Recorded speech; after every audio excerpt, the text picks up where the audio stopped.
buenas noches. Estamos en otra emisión del programa Extremo Sur, Cultura Argentina, que se emite por Mestiza Radio, la radio de la Universidad Nacional Arturo Jauretche. Quien les habla, Claudia Enchil, en la producción y columna de fotografía Camila Zúñigo, y a lo largo de los distintos programas van sumándose otros columnistas.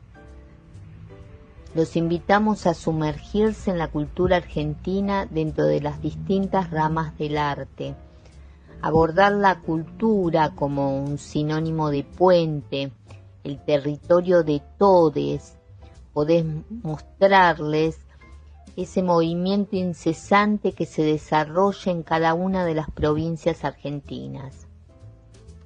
En este nuevo siglo, donde la atención se centra en imágenes que pasan rápidamente y son reemplazadas por otras a la velocidad de la luz, qué importante es detenerse y gozar, leer, como cuando éramos niñes y solo importaba ese libro de aventuras, la revista mensual que llegaba a nuestras manos, era devorada como el manjar más exquisito. Qué importante leer, disfrutar una buena fotografía, una buena obra plástica, una buena música, un buen teatro. ¿Qué nos ha pasado desde ese instante de la infancia hasta ahora? ¿Cómo nos encuentra este tiempo líquido? Extremo Sur, Cultura Argentina. Ahora en Extremo Sur, Cultura Argentina, vamos a charlar con Martín Aguilera. Él forma parte de la banda Perro Ciego, que es la banda de rock más reconocida de la provincia de Salta por su larga trayectoria y permanencia en el ámbito musical. La banda se originó en el año 1989. Hola Claudia, ¿qué tal? ¿Cómo estás? Hola a la gente, a los oyentes de Extremo Sur, Cultura Argentina.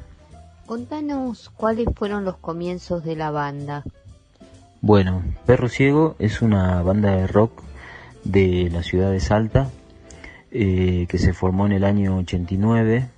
Éramos un grupo de compañeros que íbamos juntos a un taller de música en donde se daban clases de guitarra, de bajo, de batería, y bueno, en el año, probablemente en el 87, 88, empezamos a ir a ese taller. Ya nos conocíamos algunos del colegio secundario donde íbamos, y empezamos a transitar, digamos, el camino de las bandas que se van formando en esos talleres, de conocernos con otros músicos, hasta que finalmente llegamos a la formación inicial de Perro Ciego, con Marcelo Dique en guitarra y voz, Pablo Centeno en batería, yo, Martín Aguilera en guitarra, y al comienzo de la banda estaba mi hermano primero en el bajo, Carlos Aguilera. Al comienzo empezamos ya tocando algunos temas nuestros, de nuestra autoría, y tocando algunos covers de las bandas que escuchábamos por aquel entonces, ya con una impronta rockera, ¿no? De entrada, así, y blusera también. Empezamos a tocar en diferentes pubs y lugares que estaban disponibles por aquel entonces en nuestra ciudad. También nuestra primera tocada en realidad es el 2 de julio del año 1989, por eso contamos desde esa fecha, en la Casa de la Cultura de la ciudad de Salta. Un evento organizado por el taller donde íbamos. Tocaban varias bandas y bueno, nosotros éramos una de esas bandas, y desde aquel entonces no paramos hasta ahora. Al comienzo, como te decía recién, bueno, tocábamos en lugares que estaban pubs, confiterías, también Casa de la Cultura, algún teatro que por ahí se habilitaba y podíamos tocar, hasta que grabamos nuestro primer disco, llamado Rocabola, y con el cual ya disco en mano se nos empezaron a abrir puertas afuera de la provincia de Salta, ¿no? Y empezamos a ir a tocar a otros lugares.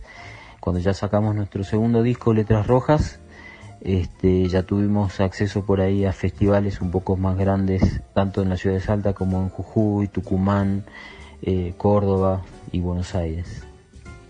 ¿Por qué Perro Ciego? Bueno, el nombre Perro Ciego surge de una película llamada Encrucijada, una película de fines de los años 80, la cual nosotros habíamos visto y nos había gustado muchísimo, en la que la película cuenta un poco acerca de un chico que quiere tocar blues y conoce a un supuesto armoniquista que había tocado con Robert Johnson. Robert Johnson es uno de los primeros blueseros que logra grabar música de blues en los años fines de los 40. Entonces este armoniquista que este chico conoce tenía el apodo de Perro Ciego Fulton. Entonces tomamos el apodo de este personaje que nos había gustado tanto esta película y adoptamos ese nombre. ¿Cuál es el estilo de la banda? Nosotros hacemos básicamente rock con influencias de blues, pero también de música argentina, de rock nacional. Nosotros escuchábamos mucho rock nacional en los años 80, y eso de alguna manera también nos influye, pero bueno, ese sería el estilo por el lado del rock. ¿Qué influencias tienen? ¿Qué músicos ha sido importante, ¿no?, para la banda? Las influencias de la banda pasan básicamente por músicos y bandas que hacen blues y rock, ¿no? Músicos como B.B. King, Eric Clapton,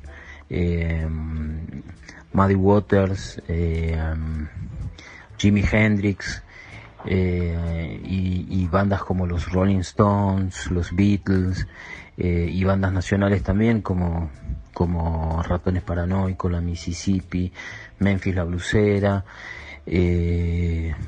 también músicos guitarristas, ¿no?, como Papo, por ejemplo, o Divididos, todas bandas que van por ese camino, ¿no?, por el camino del rock. Contanos acerca de cada uno de los discos, cómo se llaman y cómo están compuestos. Bueno, nosotros tenemos 6 discos editados al momento, 6 discos de estudio y un DVD. Nuestro primer disco se llama Rocabola, salió en el año 96, y bueno, fue nuestro disco inicial con los primeros temas que componíamos como banda, con una impronta bien rockera y un aire blusero, al igual que luego nuestro segundo disco llamado Letras Rojas, que salió en el año 2001. Esos 2 discos tienen así como un aire bastante más rockeros y blusero por ahí, que eran nuestras primeras influencias. Luego en el año 2006 sale nuestro tercer disco, Peón de Luna. Todos estos discos grabados acá en Salta, todos temas nuestros, y Peón de Luna por ahí es un disco bisagra en cuanto al sonido. Incorporamos por ahí otros ritmos, y por ahí las letras también empiezan a cambiar un poco, ya a ser un poco más con un aire propio de la banda. Luego en el año 2010 sacamos nuestro cuarto disco, Pelafustán, también con canciones nuestras, con un formato por ahí más de canciones ya, y ya como afianzando también nuestro modo de tocar, de sonar, de componer, ¿no? Luego en el año 2015 sale nuestro quinto disco, Ronco. Es un disco que tuvimos la suerte de poder grabarlo en Buenos Aires. y mezclarlo ahí y hacer unos overdubs aquí en Salta, un sonido que tiene un disco, perdón, que tiene un sonido muy bien logrado. Y bueno, luego nuestro último disco salió el año pasado, en el 2019, Noctambuo, grabado de nuevo acá en Salta, y por ahí con una búsqueda todavía un poco más intensa por ahí en cuanto a sonidos y letras también, ¿no? Como queriendo buscar otro horizonte, ¿no? Pero sin perder nuestro estilo, que creo que ya supimos lograr un estilo propio. ¿De quiénes fueron teloneros y cuándo? Bueno, la verdad que tuvimos la suerte de compartir escenarios con muchas bandas. Desde el comienzo, una de las primeras fue junto a León Gieco, Los Pericos, Ratones Paranoicos, La Mississippi, La 25, Gardelitos, con quienes compartimos fechas no solamente en Buenos Aires, sino también acá en Salta. Intoxicados, bueno, la verdad que la lista es enorme. Participamos, como te decía hace un rato, de un montón de festivales importantísimos como Cosquín Rock 2007, 2008 y 2017. También festivales que se hacían acá en Salta como Quilmes Rock, festivales que se hacían en Tucumán como Tucumán Rock, Brahma Rock. La verdad que con muchísimas bandas. ¿Qué tema es el más pedido cuando cantan? Y uno de los temas más pedidos es Dormirón por 8, de nuestro disco Peón de Luna. También Estabas ahí, de nuestro disco Pelafustán. Letras Rojas, del disco Letras Rojas. Y Jazz Cantado, también de nuestro disco Ronco. Esos son como los temas más pedidos por el público. ¿Cuál fue el momento que más felicidad le dio a la banda y cuál de mayor tristeza o algo que les haya pasado? Bueno, sin duda el momento de mayor tristeza de la banda fue la partida de nuestro amigo, hermano de la vida, Federico Acosta, que era corista y además armonicista de la banda, compositor también de muchos temas muy importantes para la banda. Sí, ese fue sin duda el momento más triste. Y el momento, afortunadamente, tenemos también muchos momentos alegres, ¿no? Tocar en los festivales grandes, viajes que hicimos, y siempre para nosotros el momento actual es muy importante. Es como que nos enfocamos mucho en lo que estamos pasando, lo que nos sucede ahora, aquí y ahora, y tratamos de pasarlo lo mejor posible, de que sea algo enriquecedor, que aprendamos siempre algo. Creo que eso también hace que podamos seguir juntos, estar proyectando cosas todo el tiempo, aunque si bien estos últimos meses, como ya sabemos todos, es un momento muy especial, pero bueno, aún así tratamos de vivirlo de la mejor manera, ¿no? ¿Es fácil hacer música en Salta? ¿Y cómo ves el panorama musical de la provincia? La verdad que sí, el panorama musical de Salta, sobre todo en el estilo que hacemos nosotros, es como complicado, ¿no? Como para cualquier otra provincia del interior del país, todo por ahí sucede en Buenos Aires o en el centro del país, y las bandas del interior tenemos que tratar de llegar hasta ahí, ¿no? Es como decir, bueno, tenemos que llegar a Buenos Aires, a Córdoba, a Mendoza, por ahí donde hay un movimiento más importante, ¿no? En cuanto a cantidad de gente, estudios de grabación, productores, etcétera, que hay en esas provincias, ¿no? Pero bueno, en los últimos años el panorama musical salteño, del rock sobre todo, tuvo y tiene un movimiento que va creciendo importante. Ojalá que se mantenga así. Martín, te agradecemos mucho esta entrevista con Extremo Sur Cultura Argentina y te mandamos un abrazo.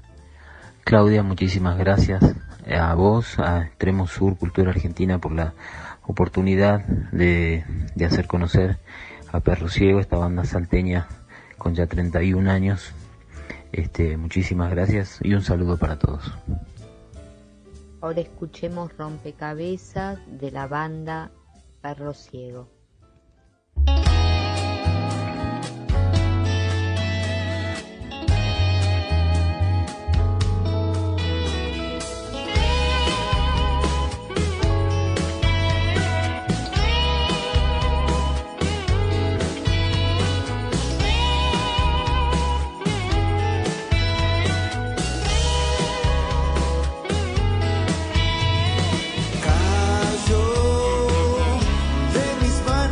Afuera, en vano quise evitar el golpe, el desorden, los restos se dispersaron, como si huyeran de sí mismos.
Como todos los meses en la revista Extremo Sur Cultura Argentina, Omar Ramos, escritor y periodista de Buenos Aires, nos comparte la crítica literaria de un libro. Buenas tardes, Claudia Anchil, buenas tardes, oyentes, gracias como siempre por esta columna. En esta oportunidad voy a comentar una novela policial negra, a mi entender, del policial negro, que se denomina El cuello de mamá y la navaja, homicidios y crítica social. Hay toda una disquisición para determinar qué características tiene una novela negra con respecto a una novela policial de un subgénero que se denomina blanco, ¿no es cierto? Bueno, vamos a empezar por el autor de esta novela, que el autor es un especialista en el tema, incluso hace un prólogo a la novela, y se llama José Luis Pereira. En el prólogo, el autor nos dice que el policial blanco nació, bueno, a mediados del siglo XIX, en cita Los crímenes de la calle Morgue, de Edgar Allan Poe, nada más ni nada menos, ¿no? Ahí aparecen las características, la presencia de un detective no profesional, más bien amateur, que emplea la lógica, la razón, frente a un misterio intrincado que hay que resolver. Ese detective es el héroe, literariamente, ¿no? Y ha recibido varios nombres ilustres: Dupin, Sherlock Holmes, Mr. Mufflet, Hércules, Poirot, el candoroso padre Brown, en fin. No hay una crítica social en este tipo de policial ni afán reformador. En cambio, en el policial negro, el delito es sin duda un problema social. La trama del cuello de mamá y la navaja seduce, a mi entender, y captura al lector desde el comienzo, va directo al núcleo, sin introducciones ni descripciones estériles. Les doy un ejemplo para que el oyente tenga una idea. Mi padre volvía muriéndose, dice José Luis Pereira. Recién a unos 30 metros de nosotros notamos la sangre bajándole por la pierna. Su mano derecha apretaba algo por debajo del cinto. Balbuceaba el nombre de un hombre.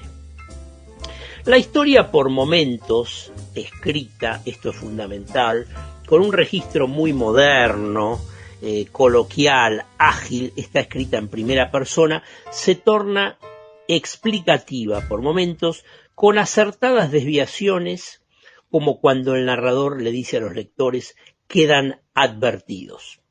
Desfilan varios personajes: la cacatúa, el vasco Iriarte, el profesor Escalante, el chueco Vargas y el abogado defensor, entre otros personajes que acompañan al protagonista en una suerte de pléyade donde el lenguaje atraviesa distintos registros.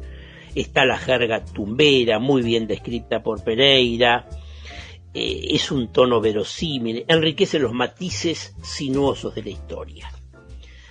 Dice el personaje central cuando está en prisión: allá afuera mandan ustedes, acá mandamos nosotros. Además de la trama policial, Pereira, el autor de esta novela, hace menciones a distintos autores. Voy a citar algunos porque me parece interesante, es como un subtexto, ¿no? Chandler, Melville, Tolstoy, Poe, Capote, Hemingway, Stevenson, Victoria Ocampo y José Hernández, entre otros. Estos escritores, la mención, el desarrollo de ellos, le infunden una consistencia intelectual a la historia y la bifurcan por instantes de la trama policial, cosa que a mí me parece interesante, ¿no? Utilizar una trama central policial y una subtrama de reflexiones, de otro tipo de contenidos, ¿no? En este caso de distintos autores. Impera la tensión, el suspenso, el peligro en esta trama, como si se tratara de una película, bueno, del gran maestro Alfred Hitchcock. Bueno, para terminar vamos a decir que hacia el final de la trama se redondea la historia con varios vaivenes y con varios epílogos, ¿no? Dice el personaje: la riqueza y la solidez económica muchas veces es el premio a la inmoralidad, a la mentira, al fraude, al acomodo, a los contubernios financieros, a la ilegalidad, a la obsecuencia y a la demagogia. Y termina diciendo: la única ideología que impera es la del vil metal. Muy fuerte, ¿no? Apreciaciones acordes a lo que se puede esperar de esta buena novela negra. Vamos a sintetizar un poco la biografía del autor, de José Luis Pereira. Es del año 60, es entrerriano, docente, ensayista, dramaturgo, narrador y poeta. En el año 2015 fue distinguido con el premio literario Fray Mocho, máxima distinción de las letras enterrianas por su ensayo. Vida en obra, una biografía de Isidoro Blainstein, un gran escritor argentino. Bueno, hasta la próxima entonces, hasta el próximo jueves, que voy a comentar una nueva novela, o puede ser un libro de cuentos también. Ahora escuchemos a Carlos Boraño, escritor e historiador matancero. Pero muy buenas noches, bienvenidos a este espacio de literatura. Hoy vamos a hablar del maestro del terror, Edgar Allan Poe. Les voy a leer un cuento titulado Berenice, un fragmento de ese cuento. Recordemos que fue trágica la existencia que tuvo este maestro del terror. Siempre desarrollaba una visión distinta del mundo, profunda y cínica. Vivió muy mal sus pocos años, recordemos que murió a los 40. Había nacido en Boston y quedó huérfano a los 2 años de edad. Asistió a la Universidad de Virginia, pero fue expulsado por su adicción al juego y al alcohol. Se casó con Virginia Clem, su prima hermana. Ella tenía 13 años y él 27. Su vida parecía mejorar hasta que su esposa enfermó y murió de tuberculosis. Aunque no fue reconocido en su época, Poe es uno de los escritores más célebres de nuestro tiempo. El Cuervo, El Pozo y el Péndulo, El Corazón delator, entre algunos más. Se lo reconoce por renovar la novela gótica y contribuir a la ciencia ficción. Los Beatles lo incluyeron en su portada en el álbum Sargento Pepper. Poe murió en extrañas circunstancias un 7 de octubre de 1849 a los 40 años de edad. Me encontré sentado otra vez en la biblioteca, de nuevo sentado allí y solo. Me parecía que acababa de despertar de un sueño confuso y excitante. Supe que era medianoche y estaba seguro que desde la puesta del sol Berenice ya estaba enterrada. Pero no acababa de comprender del todo aquel terrible periodo de tiempo que había transcurrido. Aún así, mi memoria estaba repleta de terror, de un terror que aún era más terrible por ser vago, ambiguo. Era una espantosa página en el registro de mi existencia. Página preñada de confusos recuerdos. Me esforzaba por descifrarlos, pero era inútil. Mientras que de cuando en cuando, como el espíritu de un sonido muerto, parecía resonar en mis oídos el chillido agudo y penetrante de una voz de mujer. Yo había hecho algo. ¿Qué había sido? Me lo preguntaba a mí mismo en voz alta, y los susurrantes ecos de la habitación me contestaban: ¿qué habrá sido? En la mesa que estaba a mi lado ardía una lámpara y junto a ella descansaba una caja pequeña. No poseía en su aspecto ninguna característica particular y la había visto muchas veces antes, porque era propiedad del médico de la familia. Pero, ¿cómo se encontraba allí sobre mi mesa? ¿Por qué me estremecía al mirarla? Todo aquello no tenía explicación y mis ojos se posaron finalmente en las abiertas páginas de un libro y en una frase subrayada. Las palabras eran sencillas, aunque singulares, y pertenecían al poeta Zayat. Decían mis amigos que si yo visitara el sepulcro de mi amada, mis penas se aliviarían un poco. ¿Por qué cuando las leí atentamente me pusieron los pelos de punta y se me congeló la sangre en las venas? Sonó una llamada en la puerta y entró un criado más pálido que un cadáver. Entró caminando en puntillas. Su mirada parecía enloquecida por el terror y me habló con voz trémula, ronca, en un tono muy bajo, y me decía: escuché algunas palabras sueltas. Me hablaba de un grito salvaje que había quebrado el silencio de la noche, de que todos los criados se habían reunido, de que habían buscado siguiendo la dirección de aquel grito. Y entonces su voz sonó más clara en mi cerebro cuando susurró en mi oído que se había violado una tumba, que un amortajado cadáver había sido desfigurado y que el cuerpo había tenido vida, que palpitaba, que vivía. Señaló mis ropas, estaban manchadas de barro y de coágulos de sangre. No dije nada y él me tomó por la mano suavemente. En mi mano se apreciaban las señales de unas uñas que en ellas se habían clavado.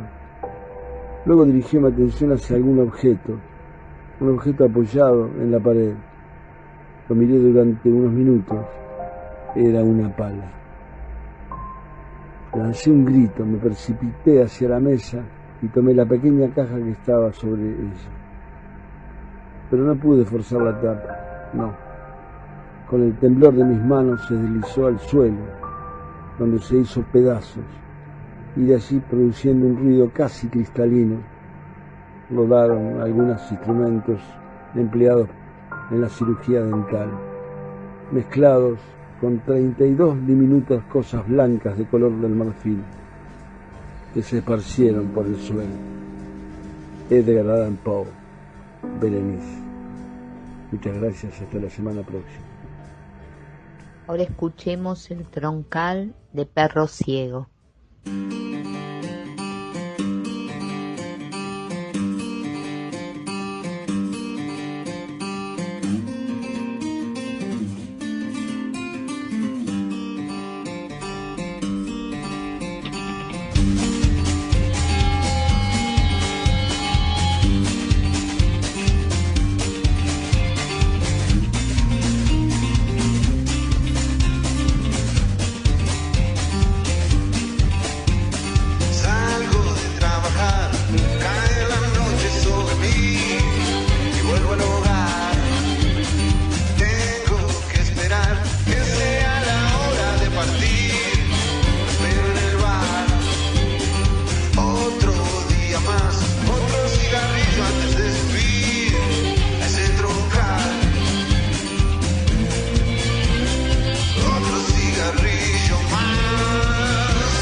Hola a todos los y las oyentes de Extremo Sur.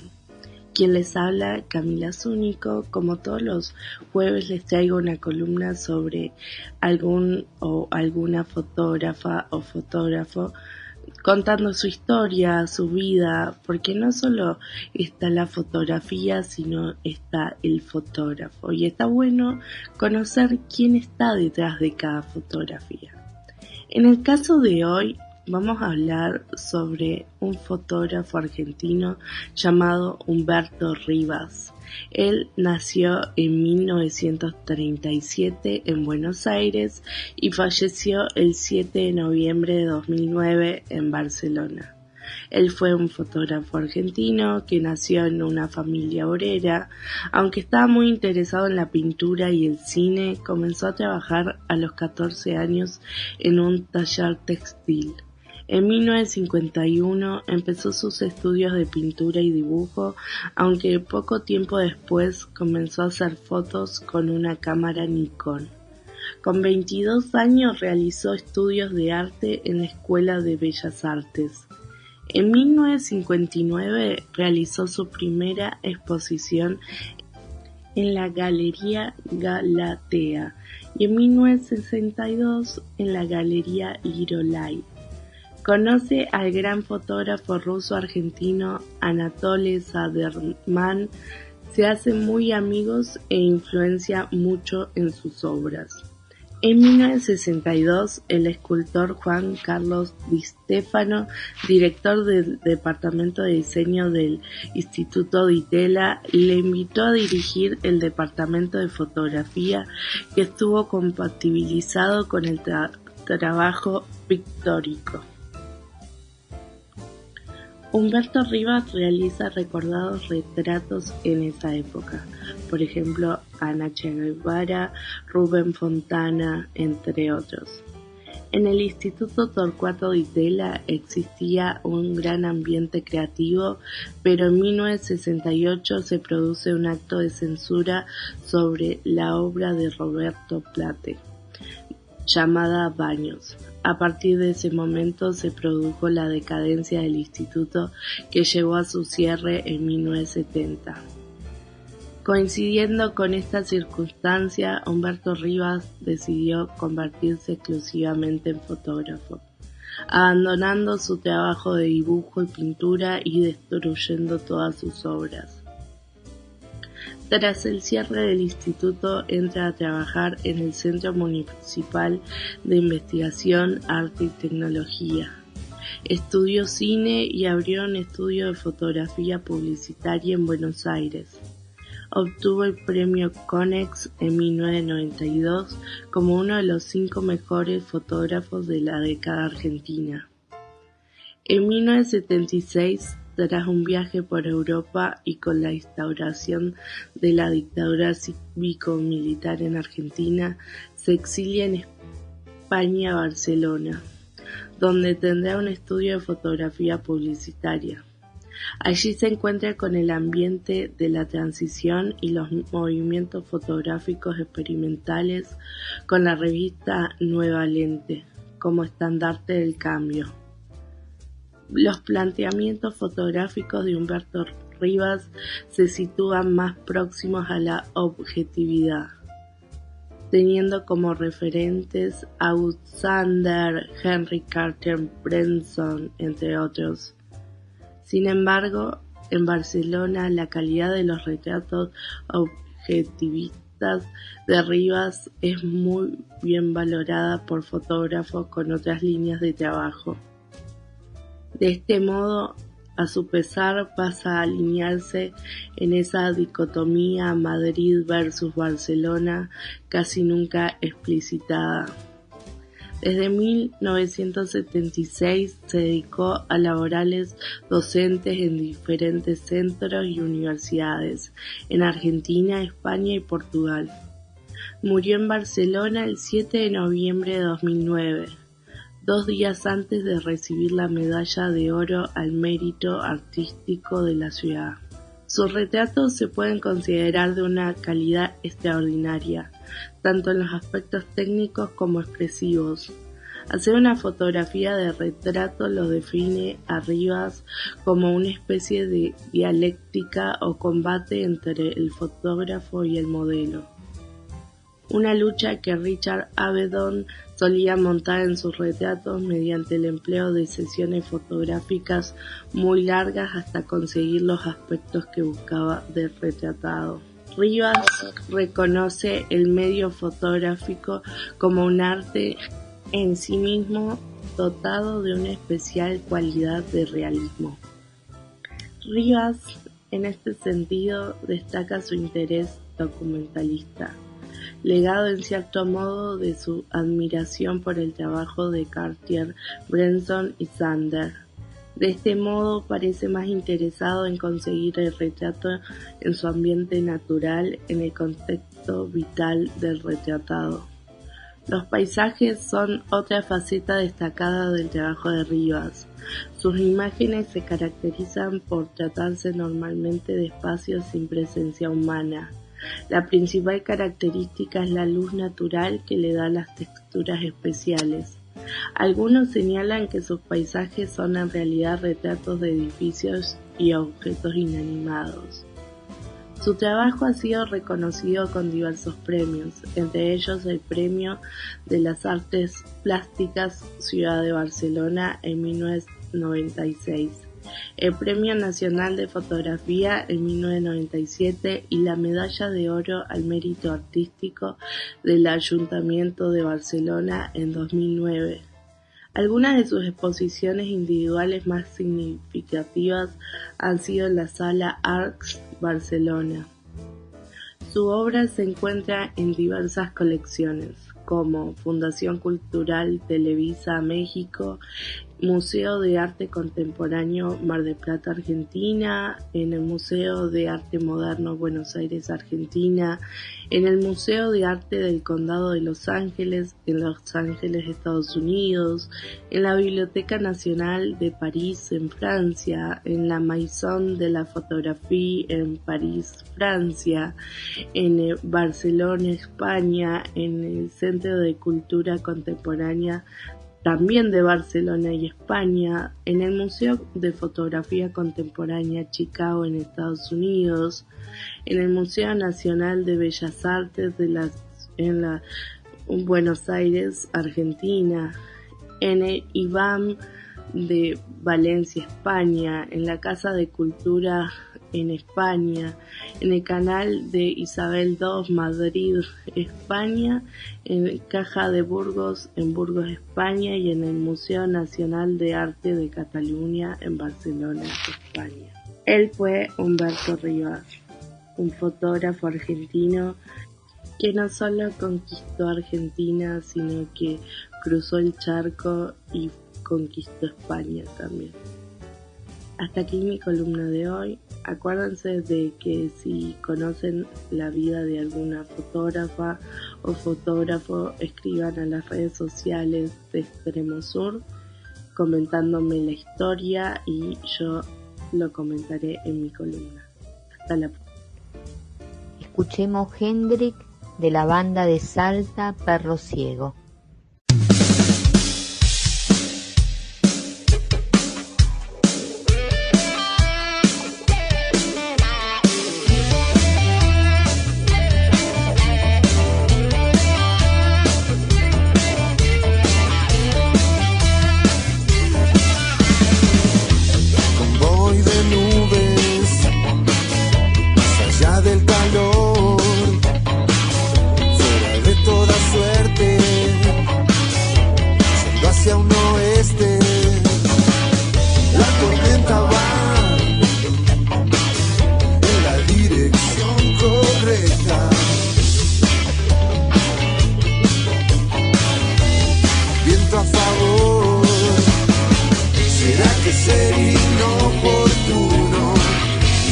Preguntar antes de que amanezca, nadie notará la diferencia.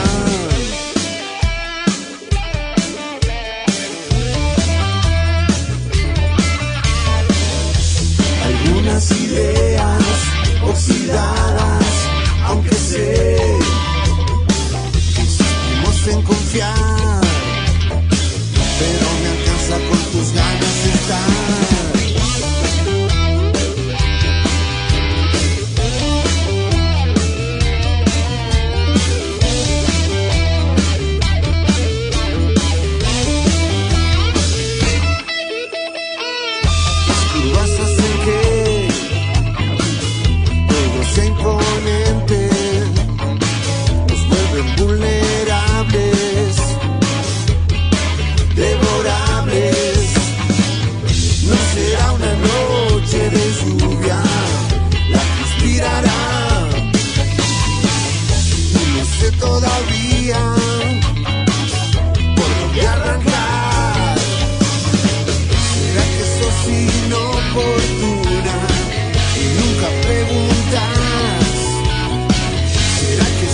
despedimos con un poema de Humberto Constantini, Tarea.